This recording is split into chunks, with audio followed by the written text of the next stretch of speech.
سیرت النبی صلی اللہ علیہ وآلہ وسلم کیا دلآویز موضوع ہے، سبحان اللہ. اس کی ضرورت اور اہمیت کس طرح دیکھتی ہیں؟ شکریہ ندا. بسم اللہ الرحمن الرحیم.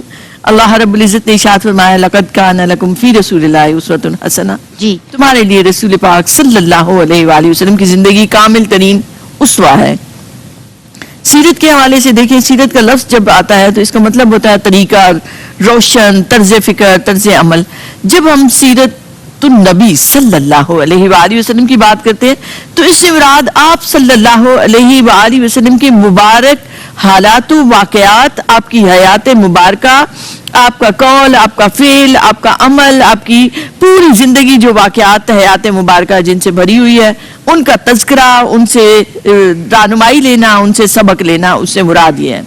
ابتدا میں یہ صرف غزوات کے لیے استعمال ہوتا تھا یہ لفظ، اور غیر مسلموں سے جو معاہدے تھے، لیکن بعد میں اس کو وسعت دے دی گئی اس لفظ کو ہی، اور سیرت سے مراد آپ صلی اللہ علیہ وآلہ وسلم کی تمام حالات زندگی ہیں.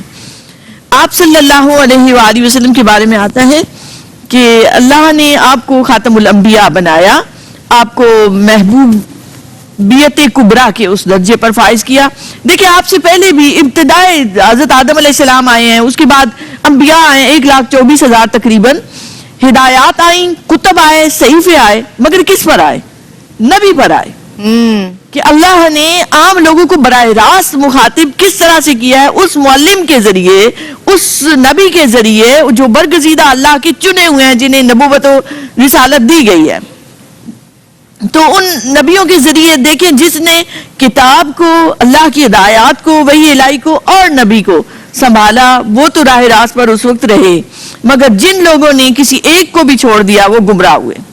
یہودیوں نے کتاب کو لیا اور نبی کو چھوڑ دیا تو گمراہ ہوئے. عیسائیوں نے کتاب کو چھوڑ دیا، نبی کو لیا اور اس مقام پر کہ ابن اللہ کہنے لگ گئے، جس سے وہ بھی گمراہ ہو گئے. تو یاد رکھیں کہ کتاب اللہ اور سیرت پاک دونوں کو ساتھ ساتھ لے کر چلنا ہے.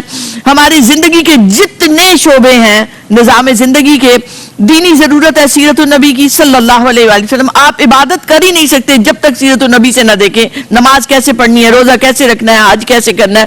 اخلاق کی ضرورت ہے، آپ کی اخلاقی اقدار، آپ کی ویلیوز ساری بنتی ہی اس ذات مبارکہ سے ہیں. ہر وہ بات نیکی ہے، خیر ہے جس کو نسبت حضور سے عطا ہوگی، تو حضور نے پسند فرمایا. جس کا عمل حضور سے ثابت ہو گیا وہ خیر ہی خیر ہے، وہ نیکی ہی نیکی ہے. یہی نیکی کا معیار ہے، یہی خیر کا معیار ہے. پھر آپ دیکھیں تو قانون کے شعبے میں، سیاست کے شعبے میں، معاشرت کے شعبے میں، تمام شعبہ زندگی محتاج ہیں سیرت النبی صلی اللہ علیہ وآلہ وسلم سے رہنمائی کے.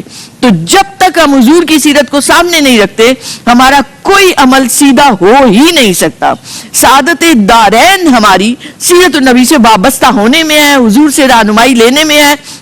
وہ رہنمائی جو محبت سے لی جائے، جو تعلق سے لی جائے. ہمارا حضور سے تعلق ایمانی ہے، عرفانی ہے، وہ ایسا ہماری رگوں میں اترا ہوا ہے کہ آپ صلی اللہ علیہ وآلہ وسلم کے لیے جان بھی قربان ہے. سبحان اللہ. یہ جب ذہن میں رہتا ہے تو یاد رکھیں کہ جان سے بڑھ کر ایمان ہے، اور ایمان حضور اکرم صلی اللہ علیہ وآلہ وسلم کو مان لینے سے ہے، آپ سے محبت میں ہے. سبحان اللہ، سبحان اللہ. جناب